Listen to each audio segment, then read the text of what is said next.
Começa mais uma vez pela TV Novo Tempo seu programa Evidências, na busca de fatos que comprovem a veracidade histórica da Bíblia Sagrada. O ministério dos profetas bíblicos é algo, sem sombra de dúvidas, bastante curioso. O modo como homens comuns foram escolhidos por Deus para falar em seu nome é um acontecimento simplesmente extraordinário. Eles viram o invisível, comunicavam as vontades de Deus e sofriam muito por causa da sua fidelidade ao Senhor. No programa de hoje, vamos analisar um trecho famoso da Bíblia, escrito por um profeta igualmente famoso, que viveu 700 anos antes de Cristo. O seu nome, Isaías, conhecido como profeta messiânico do Antigo Testamento. Isaías se diz filho de Amós, que por sua vez era membro de uma família real. Ele teve a sua primeira aparição pública como profeta no mesmo ano em que Uzias, rei de Judá, foi acometido por lepra e veio a falecer. Isto nos ajuda a situar o início do seu ministério por volta de 740 a.C.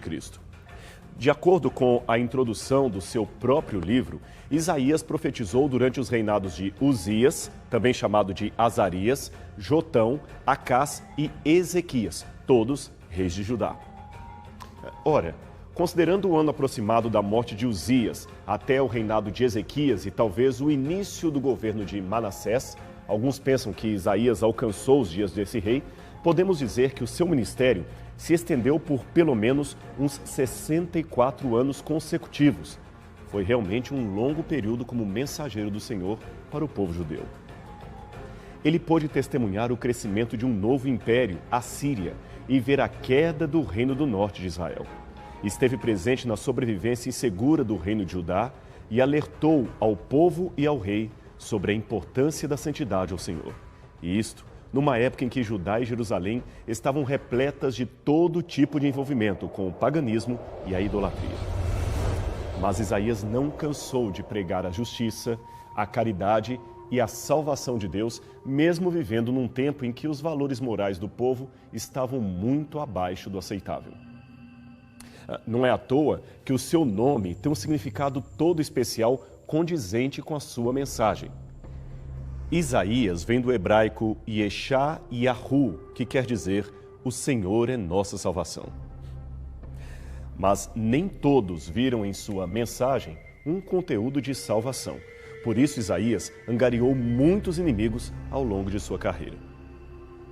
De acordo com uma antiga tradição que data do 1º século depois de Cristo, Isaías morreu cerrado ao meio porque denunciou as atrocidades de Manassés, rei de Judá. Alguns pensam que o texto de Hebreus, capítulo 11, verso 37, que fala de pessoas que foram cerradas ao meio por causa de sua fé, seria uma clara referência ao martírio do profeta Isaías. Mas eles podem até ter matado o profeta, mas não silenciaram a voz de sua mensagem, pois aquela era uma mensagem de origem divina.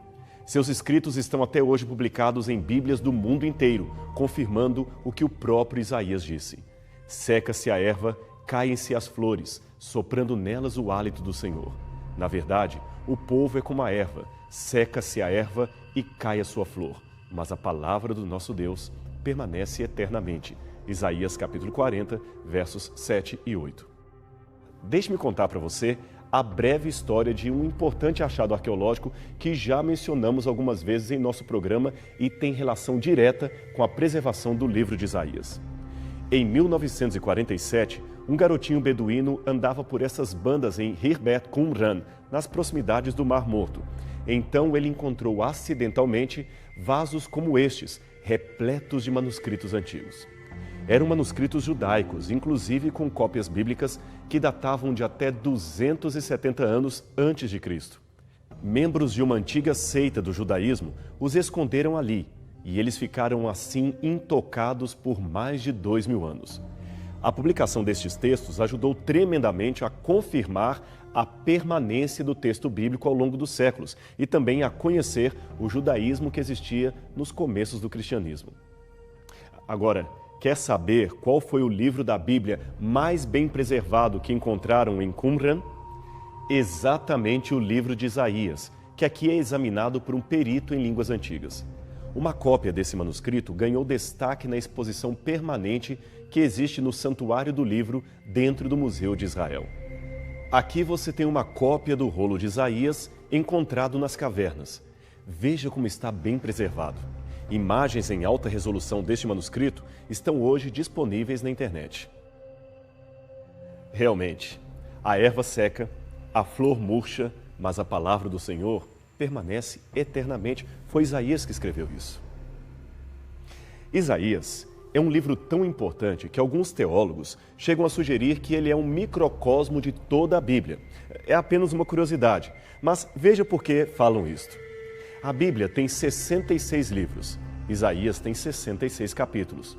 Os livros 1 a 39 constituem o Antigo Testamento. Os capítulos 1 a 39 de Isaías também marcam o trato de Deus com Israel. A seguir, no começo do Novo Testamento, temos os Evangelhos narrando o ministério do Messias e também na segunda parte de Isaías temos a descrição do servo sofredor que é o Messias. Finalmente, o último livro da Bíblia é o Apocalipse, que traz a descrição da Nova Jerusalém. De igual modo, os dois últimos capítulos de Isaías trazem a visão do novo céu e da nova terra. É claro que isto é apenas uma curiosidade homilética, mas ela é muito interessante e muito inspiradora. Agora, você sabe qual é o capítulo mais famoso de Isaías? É justamente o capítulo 53, onde ele fala do servo sofredor e a sua experiência de morte e glorificação. Você quer conhecer ou relembrar o conteúdo desse capítulo? Então preste atenção no que ele diz. Quem deu crédito à nossa pregação? E a quem se manifestou o braço do Senhor? Porque foi subindo como renovo perante ele, e como raiz de uma terra seca. Não tinha beleza nem formosura, e olhando nós para ele, não havia boa aparência nele para que o desejássemos. Era desprezado e o mais rejeitado entre os homens, homem de dores, experimentado nos trabalhos. E como um de quem os homens escondiam o rosto, era desprezado, e não fizemos dele caso algum. Verdadeiramente ele tomou sobre si as nossas enfermidades, e as nossas dores levou sobre si. E nós o reputávamos por aflito, ferido de Deus e oprimido. Mas ele foi ferido por causa das nossas transgressões, e moído por causa das nossas iniquidades. O castigo que nos traz a paz estava sobre ele, e pelas suas pisaduras fomos sarados. Todos nós andávamos desgarrados como ovelhas, cada um se desviava pelo seu caminho. Mas o Senhor fez cair sobre ele a iniquidade de nós todos. Ele foi oprimido e afligido, mas não abriu a sua boca. Como um cordeiro foi levado ao matadouro, e como a ovelha muda perante os seus tosqueadores, assim ele não abriu a sua boca. Da opressão e do juízo foi tirado, e quem contará o tempo da sua vida? Porquanto foi cortado da terra dos viventes, pela transgressão do meu povo, ele foi atingido. E puseram a sua sepultura com os ímpios, e com o rico na sua morte, ainda que nunca cometeu injustiça, nem houve engano na sua boca. Todavia ao Senhor agradou moê-lo, fazendo-o enfermar. Quando a sua alma se puser por expiação do pecado, verá a sua posteridade, prolongará os seus dias, e o bom prazer do Senhor prosperará na sua mão. Ele verá o fruto do trabalho da sua alma, e ficará satisfeito. Com o seu conhecimento, o meu servo, o justo, justificará a muitos, porque as iniquidades deles levará sobre si. Por isso lhe darei a parte de muitos, e com os poderosos repartirá ele o despojo, porquanto derramou a sua alma na morte, e foi contado com os transgressores. Mas ele levou sobre si o pecado de muitos, e intercedeu pelos transgressores. Isaías capítulo 53. Que passagem linda da Escritura. Este é um texto que tem inspirado cristãos do mundo inteiro acerca da morte e do sacrifício de Jesus Cristo. Contudo, estudiosos judeus modernos têm dificuldade em aceitá-lo, pelo menos conforme lido na ótica cristã. É que para muitos rabinos, o servo sofredor de Isaías, ou em hebraico Evet Adonai, se referiria ao povo de Israel que sofre por causa de outras nações, ou quem sabe o próprio Isaías, ou quem sabe também Moisés ou outro profeta qualquer da história do judaísmo, mas nunca seria uma referência ao Messias. O motivo principal é óbvio. Para a compreensão atual de muitos judeus, a morte expiatória de Jesus por nossos pecados é uma pregação de injustiça. Afinal, não é justo nem sensato que um santo inocente, no caso Jesus de Nazaré, morra pelos pecados daqueles que são realmente merecedores da condenação. Mas, de fato, esses autores judeus estão corretos em sua apreensão. O Evangelho é realmente uma mensagem de justiça, mas que vem de um ato completamente injusto. Não é por menos que Paulo chamou o Evangelho de a loucura da pregação. 1 Coríntios, capítulo 1, verso 21. Que o culpado pague por sua culpa faz sentido para qualquer pessoa que tem uma cultura mais legalista. Mas que um inocente pague pelo culpado, isso realmente não faz sentido para muita gente. E não fez sentido também para Isaías. Observe que ele começa o seu oráculo nas palavras "quem creu em nossa pregação", ou seja, quem vai confiar ou acreditar nisto que eu vou contar aqui. O famoso matemático e filósofo Blaise Pascal escreveu certa vez que o coração tem razões que a própria razão desconhece. Essa frase, tomada muitas vezes com uma conotação romântica, que não foi a intenção original do autor, significa a síntese de sua própria doutrina filosófica, que seria o raciocínio lógico e a emoção. Pascal dizia que esses dois princípios, o raciocínio lógico e a emoção, nem sempre estarão em harmonia. Por quê? Porque há razões diferentes que normatizam um e o outro. Aplicada a Deus, essa frase bem poderia se referir ao seu amor pela humanidade. Ele desceu aos nossos infernos, morreu a morte a que tínhamos direito apenas porque nos amou. E o amor, meu amigo, não se explica. Se aceita ou se rejeita. Não há uma terceira opção. Mas nem sempre o judaísmo foi assim tão resistente em ver em Isaías 53 uma referência ao Messias. Veja, o Talmud babilônico e também o Midrash Rabbah de Ruth e o Targum de Jonatas são bons exemplos da antiga literatura judaica que identificam o Messias como sendo o servo sofredor da profecia de Isaías. E não somente isto. Você se lembra do achado dos manuscritos do Mar Morto que fizemos referência? Pois bem, na época em que foram encontrados, muitos manuscritos foram negociados clandestinamente. Mas o professor Eliezer Sukenik, da Universidade Hebraica de Jerusalém, conseguiu adquirir alguns manuscritos e examiná-los. Entre os manuscritos estava este que o professor chamou de o Pergaminho de Ação de Graças. Neste manuscrito havia uma série de salmos não encontrados na Bíblia que começavam com a frase "Eu darei graças ao Senhor". Por isso, o texto foi conhecido com o nome de O Pergaminho de Ação de Graças. Nestes salmos, quem os escreveu certamente expressava uma gratidão a Deus por tê-lo redimido do pecado e levado para perto de sua presença. São composições realmente muito bonitas. Esse salmista anônimo se descreve como o chefe de uma comunidade de crentes e, em vista disto, alguns estudiosos acreditam que o pergaminho tenha sido escrito em nome de alguém chamado o Mestre de Justiça, que seria uma figura messiânica muito importante do grupo. O que chamou a atenção de alguns pesquisadores é que, enquanto os outros manuscritos encontrados nas cavernas de Qumran estavam enrolados de maneira natural, um deles, o Pergaminho de Ação de Graças, estava guardado em duas partes, como se tivessem sido rasgadas as suas folhas e emboladas, isto já na antiguidade.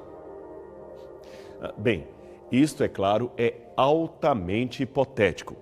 Mas pesquisadores como Israel Knoll, da Universidade Hebraica, são de opinião que este manuscrito continha uma interpretação que, de certa forma, incomodou algum segmento judaico da época. E que interpretação seria essa? Justamente aquela que fala sobre Isaías, capítulo 53. De acordo com o Salmo, ali estaria a figura de um Messias redentor que é, ao mesmo tempo, humano e divino, homem e Deus. Veja alguns trechos do Salmo em questão. Quem tem sido desprezado como eu?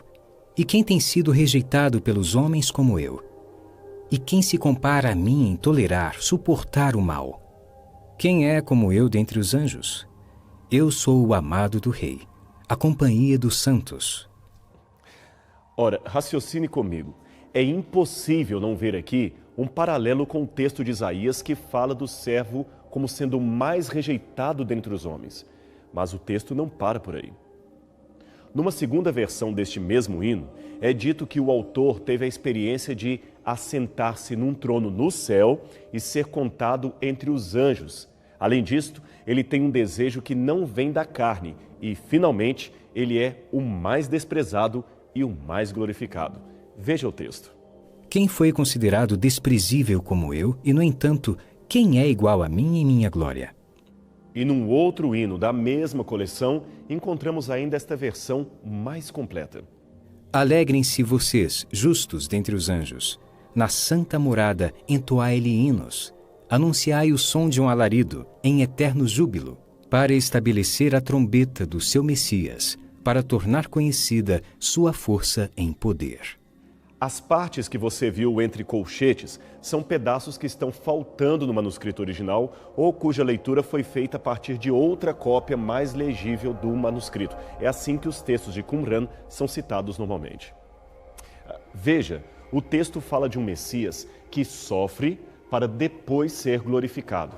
E mais, também pode sugerir que se trate de alguém sem igual entre os homens.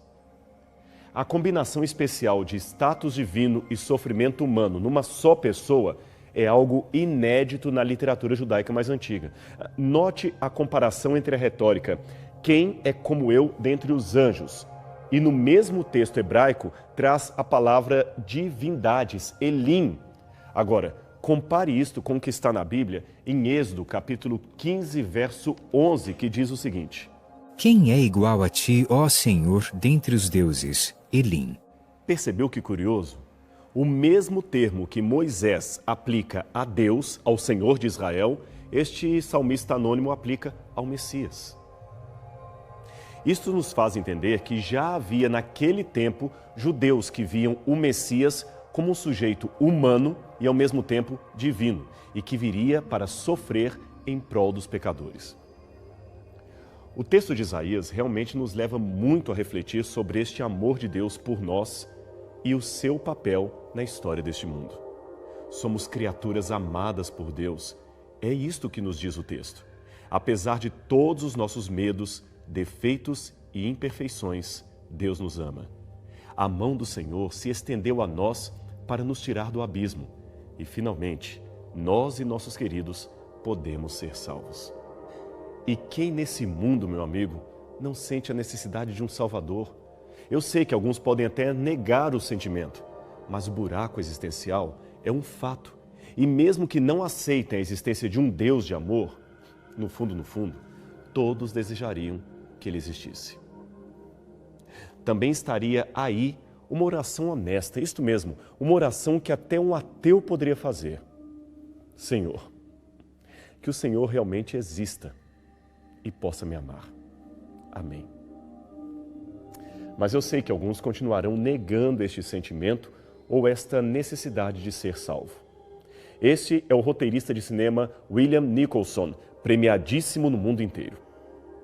Você talvez não o conheça por nome, mas já deve ter visto algum filme que ele fez, como, por exemplo, O Gladiador. Agora, veja que interessante o que ele mesmo admitiu sobre essa necessidade de um Salvador. A autossuficiência é a maior inimiga da salvação. Se você é autossuficiente, nunca terá necessidade de Deus, ou aparentará não ter. E se não tem necessidade de Deus, você nunca o buscará. E se não buscá-lo, de fato, nunca o encontrará. Isaías tem uma mensagem clara para cada um de nós hoje. E eu fico imaginando o que passou na cabeça dele no momento em que escrevia este lindo poema messiânico. Eu sei que ele foi inspirado por Deus, mas as palavras são de sua escolha pessoal, com base naquilo que ele mesmo vivia e sentia. E se eu posso arriscar um palpite, Isaías deve ter se sentido, acima de tudo, amado por Deus. O significado de seu nome dizia muito a seu respeito e fazia todo sentido. Yeshá Yahu, o Senhor é a nossa salvação. E é mesmo. Alguém talvez esteja se perguntando, Mas onde está no programa de hoje o fato que confirme a historicidade da Bíblia Sagrada? O fato, meu amigo, está aqui, isto mesmo, falando com você. É isto mesmo, eu sou este fato, pois o Senhor mudou a minha vida e eu posso assegurar a você que ter Deus é uma experiência magnífica. Num debate legal, filosófico, religioso ou acadêmico, todo e qualquer argumento pode, ainda que hipoteticamente, ser refutado ou questionado. Eu sei disso. Mas uma experiência pessoal com Deus, uma vida transformada por sua graça, este é um argumento que nem o maior dos incrédulos pode refutar. Ele pode até negar, mas jamais refutar. Sabe por quê? Porque as certezas do coração, parafraseando Blaise Pascal, superam todo questionamento e suplantam qualquer argumentação racional ou bibliográfica. Então pense nisto e arrisque ter você mesmo esta experiência também. Você se sentirá tangivelmente um amado de Deus. Muito bem, nós vamos ficando por aqui, com esta mensagem de Isaías em nossa mente e em nosso coração.